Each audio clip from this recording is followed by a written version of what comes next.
A buddy of mine bought a used car 2 years ago, and it seemed totally solid. Clean body, decent price, no obvious problems. 4 months later, his engine was shot. The mechanic told him the previous owner had done 9 specific things that had basically been slowly strangling the engine for years. None of them were dramatic. None of them were expensive to avoid. But they'd stacked up quietly until the damage was irreversible. And by then, it was a $6,000 repair on a $9,000 car. So let's go through all 9 of them right now. Before we move on, please take a moment to subscribe to the channel and like the video. Number 1. Skipping regular oil changes. Have you ever pushed an oil change past the due date by a few weeks? Most people have, and most people have no idea what's actually happening inside the engine during that extra time. Oil doesn't just get dirty. It breaks down chemically, losing its ability to create a film between moving metal parts. So what started as a lubricant becomes something closer to a grinding paste moving through your engine at 2,000 revolutions per minute. Modern engines run tolerances measured in thousandths of an inch. So microscopic metal-on-metal contact from degraded oil starts scoring cylinder walls and bearing surfaces in ways you can't see or hear until the damage is done. Most manufacturers recommend changes between 5,000 and 7,500 miles for conventional oil, and up to 10,000 for full synthetic.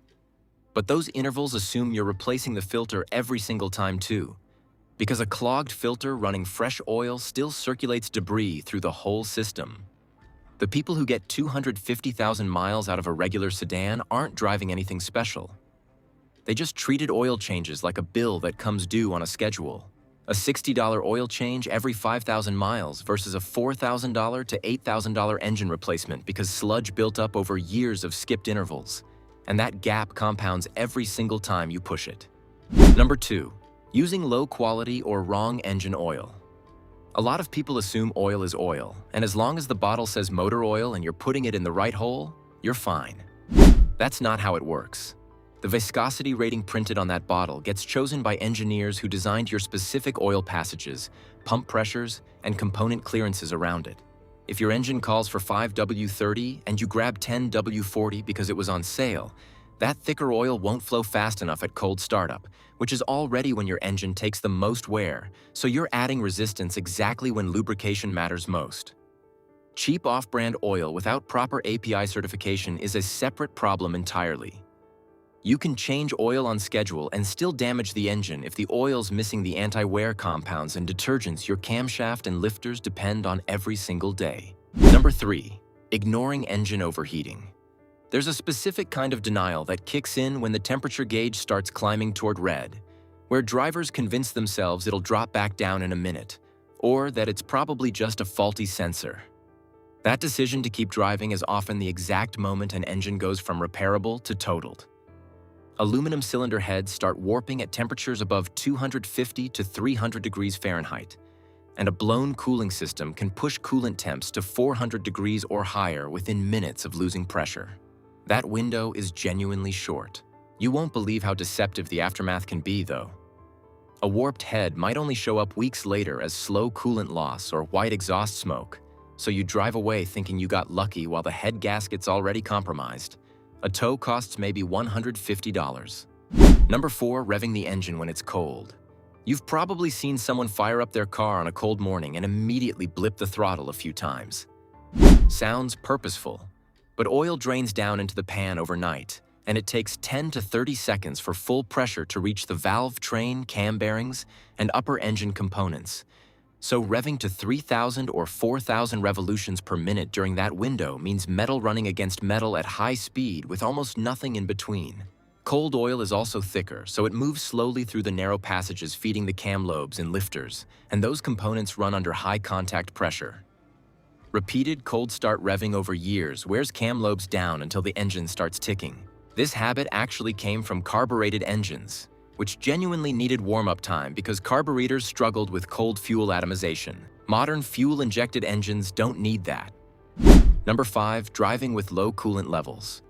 Coolant loss happens slowly enough that you won't notice until the reservoir's nearly empty, and by then, the cooling system's already been running short on every single drive.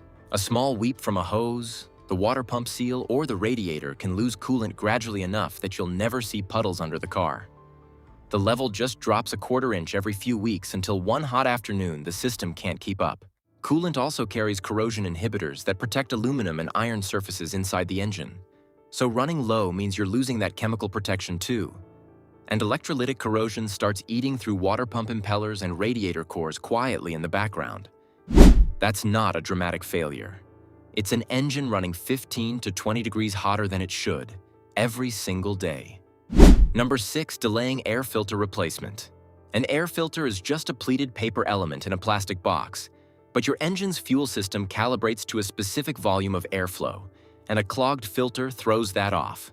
The engine pulls harder to get air through, which drags oil vapor from the crankcase into the intake and causes the engine to run rich, meaning more fuel than air, which means incomplete combustion and carbon deposits building up on valves and pistons.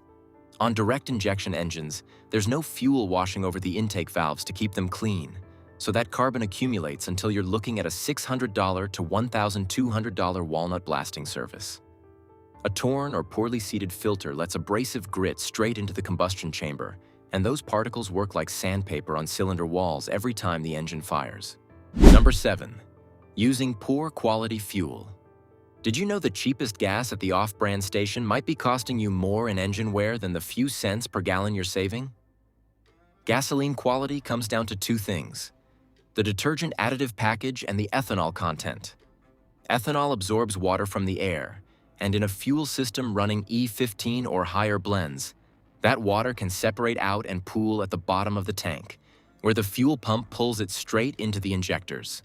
BMW, GM, Toyota, and other automakers back a voluntary standard called top-tier certification, which requires higher detergent concentrations than the EPA minimum, and engines running non-certified fuel develop measurably more injector and intake valve deposits over time. This isn't a premium versus regular octane question. A regular octane top-tier fuel protects your injectors better than premium from a no-name station with a minimal additive package. Number 8. Ignoring warning lights, check engine, oil pressure, etc. When a warning light comes on and the car still drives fine, there's a natural tendency to assume it'll sort itself out. It won't. The check engine light alone covers over 1,000 different fault codes, and some of those codes represent conditions actively chewing through your engine every mile you drive. An oil pressure warning is the worst one to sit on, because low oil pressure means metal is contacting metal inside your engine right now, and a few miles of that scores bearing surfaces in ways that run into thousands of dollars. Mechanics regularly see engines where the original fault would have cost under $100 to fix, but the driver waited months and the damage cascaded. Most auto parts stores read codes for free, so there's really no excuse to stay in the dark. Number 9. Frequent short trips without proper warm-up. If most of your driving is short trips under 5 miles, you're probably putting more wear on your engine per mile than someone doing highway driving every day.